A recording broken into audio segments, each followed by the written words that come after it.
क्या हो अगर आपके प्यार की शादी किसी और से तय हो जाए? आपके ऊपर तो दुखों का पहाड़ टूट पड़ेगा। कुछ ऐसा ही हुआ आरव और रिया के साथ। आइए जानते हैं कैसे। दोस्तों, हमारी ऑडियो इसमें थोड़ी क्वालिटी कम रहेगी। एक्चुअली हमारे पास ज़्यादा इक्विपमेंट नहीं है, हमने अभी स्टार्टिंग की है। लेकिन जैसे जैसे हम ग्रो करेंगे, वी प्रॉमिस, हम आपको अच्छी क्वालिटी ऑडियो की भी और वीडियो की भी देने की कोशिश करेंगे। तब तक के लिए हमें आपका सपोर्ट चाहिए। प्लीज़ हमें सपोर्ट देते रहिए, हमें लाइक शेयर्स वगैरह देते रहिए। Thank you guys. हेलो दोस्तों, हम सुन रहे हैं रिया और आरव की बहुत ही प्यारी सी लव स्टोरी। मोहब्बत खुद ही एक रास्ता है। हमने पिछले भाग में जाना कि रिया और आरव पहली बार एक कॉफी शॉप में मिल चुके हैं। अब आगे। रिया आज बहुत ही खुश थी। उसकी पहली मुलाकात आरव के साथ बहुत ही यादगार रही थी। ये इसलिए भी क्योंकि रिया ने पहली बार जिंदगी में किसी को डेट किया था। पहला कदम रिया की जिंदगी में अलग ही रंग भरने वाला था। रिया घर पहुंचती है। उसके घर पहुंचने के तुरंत बाद आरव का फोन आता है। हेलो रिया। हेलो आरव, मैंने बस तुम्हें इसलिए फोन किया है, बस यही जानना था कि आप घर पहुंचे या नहीं। रिया, हाँ मैं घर पहुंच गई हूँ। और आप? आरव, हाँ मैं भी। आरव, और बताइए। रिया, बाकी सब ठीक है। आरव, एक बात कहें? रिया, हाँ हाँ कहिए। आरव, मैं आज तक कभी भी इस तरीके से किसी से नहीं मिला हूँ। रिया, मैं भी आज किसी से पहली बार इस तरीके से मिली हूँ। आरव, सच में?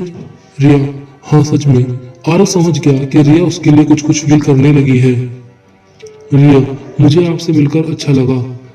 सच में यार, मुझे भी। इतने में उधर से माँ की आवाज आ जाती है। आ जाओ सब, खाना तैयार है। रिया, ओके आरव, अब मैं फोन रखती हूँ, फिर मिलते हैं कभी।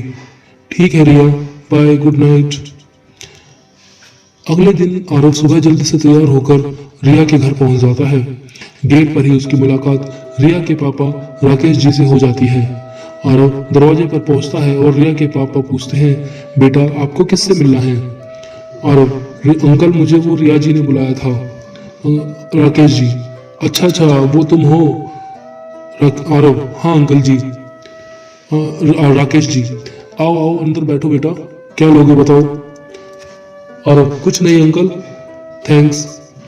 रिया के पापा ने उसकी मम्मी, जिनका नाम रंजिता था, उनको आवाज लगाई, रंजिता जरा 2 कप चाय ले आओ। उसके बाद दोनों आपस में बात करते हैं, लेकिन आरव की नजरें तो केवल रिया को ही खोज रही थीं। कुछ देर बाद रिया को ना पाकर वो बहुत व्याकुल हो गया और रिया के पापा से ही पूछ लेता है, अंकल रिया जी कहाँ हैं? राकेश जी, बेटा वो तो सुबह ही निकल गई थी बैंक के लिए। सुबह सुबह ही उसके बॉस का फोन आया था, कुछ अर्जेंट था। आरव, ठीक है अंकल जी। थोड़ी देर बाद आरव कहता है, ठीक है अंकल जी, अब आप सारा काम मुझ पर छोड़ दीजिए। राकेश जी, ठीक है बेटा, और आपको भी अपने परिवार संघ कार्यक्रम में आना है। आरव, हाँ हाँ अंकल जी बिल्कुल। आरव यह कहकर वहां से चला जाता है। आज ही वह दिन था जिस दिन रिया के घर में फंक्शन था। सब तैयारियां जोर शोर से चल रही थी। वहीं दूसरी ओर आरव भी शाम की पार्टी का इंतजार कर रहा था। उसके साथ साथ उसने रिया के घर में फंक्शन की जिम्मेदारी भी खूबी निभाई ली थी। रिया, माँ मैं शाम को कौन सी ड्रेस पहनूं? बताओ ना, मुझे तो समझ में नहीं ना आ रहा। रिया की माँ, बेटा कुछ भी पहन लो, इतना बड़ा फंक्शन भी नहीं है। रिया ने मन ही मन सोचा, माँ आप नहीं समझ पाओगे, मेरे लिए तो अब हर एक दिन स्पेशल है, क्योंकि आज आरव से मिलकर मैं उसे अपने दिल की बात बता दूंगी। दोपहर ने शाम का रंग बदल लिया। मेहमान आने वालों का भी समय हो चला था। वहीं दूसरी तरफ आरव भी रिया को इम्प्रेस करने के लिए अपने आप को सजाने में लगा था। आरव की माँ ने कहा, बेटा चलो देर हो रही है। आरव, हाँ माँ आता हूँ। आरव, चलो माँ आई एम रेडी। बेटा तू भी लड़कियों की तरह बड़ा टाइम लगाता है। दोनों एक दूसरे से बात करते हुए चल देते हैं। आरव और उसकी माँ फंक्शन में समय से पहुंच जाते हैं। राकेश जी, जो कि रिया के पापा हैं, वो उनका अभिवादन कर कर उन्हें अंदर ले आते हैं और आरव की बहुत तारीफ करते हैं। बेटा यदि तुम ना होते तो यह काम संभव नहीं था। आरव, अरे नहीं अंकल जी, यह तो मेरा फर्ज था। आरव ने अपनी आंखों को चारों तरफ घुमाते हुए कहा। आरव के पापा ने पूछा, बेटा कुछ ढूंढ रहे हो क्या? आरव, नहीं नहीं अंकल जी, ऐसी कोई बात नहीं है, मैं तो इंतजाम देख रहा हूँ, किसी कुछ चीज की कमी तो नहीं रह गई। असल में वो सच में रिया को ही ढूंढ रहा था। आरव, अंकल मैं अभी आता हूँ, कुछ इंतजाम देख कर आता हूँ, आप लोग बात कीजिए। वहां पर रिया को ढूंढने लगता है और ढूंढते ढूंढते उसके रूम तक पहुंच जाता है। वह रिया को चुपके चुपके उसके रूम में से देखता है, क्योंकि रिया लगी बहुत सुंदर रही थी। लाइट पिंक कलर का लांचा और बैंगनी चोली में रिया किसी परी से कम नहीं लग रही थी। आरव बिना इंतजार किए रिया के दरवाजे पर नॉक करता है। रिया भी आरव को देखकर काफी खुश महसूस करती है। बैठो आरव, और कौन कौन आया है आपके संग? आरव, बस मम्मी आई हैं। पापा और बहन नहीं आए? नहीं, आज पापा कहीं बाहर गए हैं और बहन को कहीं जाना था। वहीं दूसरी ओर रिया अपने ब्लाउज की डोरी नहीं लगा पा रही थी। इसी का मौका देख आरव ने रिया से मिन्नत भरी नजरों से उस डोरी को लगाने को कहा। रिया, नहीं नहीं अभी लग जाएगी। काफी देर बाद जब रिया से ये नहीं हो पाया, फिर आरव ने रिया से पूछा, क्या मैं आपकी कोई सहायता कर सकता हूँ? रिया ने धीमी आवाज में कहा, हाँ कर दो। आरव भी जिसके हाथ कांप रहे थे, वहीं दूसरी ओर रिया अपनी नजरें झुकाते हुए अपनी डोरी के लगने का इंतजार कर रही थी। लेकिन कुछ ही देर बाद कहीं से बच्चा तेजी से भागता हुआ आता है। आरव को धक्का देकर वहां दूसरी साइड से निकल जाता है। आरव और रिया पलंग पर एक दूसरे के ऊपर गिर जाते हैं। ऐसा लग रहा था उनकी आंखें एक दूसरे से कुछ कहना चाहती हैं। इसी दौरान वहां रिया की छोटी बहन का रूम में आना होता है, जिसका नाम मोहिनी जायसवाल है। मोहिनी को देखकर दोनों शर्मा जाते हैं और अपने आप को संभाल कर अपनी सफाई देने लगते हैं। ने उन्हें छेड़ते हुए पूछा, क्या बात है? दोनों ने एक साथ कहा, नहीं नहीं कुछ नहीं। मोहिनी, चलो छोड़ो सब, माँ नीचे बुला रही है, आ जाओ जल्दी। रिया ने शर्माते हुए कहा, आरव मुझे तुमसे कुछ कहना है।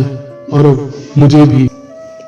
फंक्शन अपने अंतिम पर था, सारे मेहमान वहां से जा चुके थे। अब आरव की माँ ने भी रिया के परिवार से जाने की अनुमति मांगी। भाई साहब अब हम चलते हैं, आरव की माँ ने कहा। बहन जी, यदि आपके बेटे ने हमारे इस काम का जिम्मा न लिया होता तो शायद यह फंक्शन का शांतिपूर्ण हो जाना मुमकिन न था। धन्यवाद आरव, काम को अच्छी तरीके से संभालने के लिए। आरव ने कहा, नहीं नहीं अंकल जी, ऐसी कोई बात नहीं है, मैंने कुछ नहीं किया, यह तो मेरा काम है। और रिया की तरफ देखते हुए आरव ने कहा। वहीं रिया की आंखें भी शांत मन से आरव को धन्यवाद कर रही थी। आप कभी सब लोग आइए हमारे घर खाने पर, आरव की मां ने रिया के परिवार से कहा। वहीं दूसरी ओर रिया और आरव की आंखें एक दूसरे को प्यार से अलविदा कह रही थी। ऐसा लग रहा था वह दोनों चाह रहे हों कि यह समय ही रुक जाए। मोहिनी इन दोनों की हरकतों को नोट कर रही थी। दीदी, आप आरव को पसंद करती हो ना? बाद में शाम को मोहिनी ने आरव का नाम लेकर रिया को छेड़ते हुए कहा। रिया, नहीं तो पागल है क्या? क्या कह रही है, समझ आ रहा है तुझे? मोहिनी, हाँ हाँ मुझे सब पता है और समझ भी आ रहा है, मैंने देखा नीचे आप दोनों की आंखों को। रिया शांत थी, वो समझ नहीं पा रही थी वह मोहिनी को अब क्या कहे। दीदी, यदि आप आरव को पसंद करती हो तो आप उसको बता देना, वह भी एक अच्छे इंसान है, आपका यह फैसला कोई गलत नहीं है। रिया मोहिनी को कुछ वक्त ध्यान से देखती है। इसी तरह 2 दिन गुजर जाते हैं। दोनों एक दूसरे से मिलने का प्लान बनाते हैं, वो भी 14 फेब को, जिससे उनके लिए इस दिन की प्यार की शुरुआत हो सके। समय निकला और वो दिन भी आया जिसका दोनों को इंतजार था।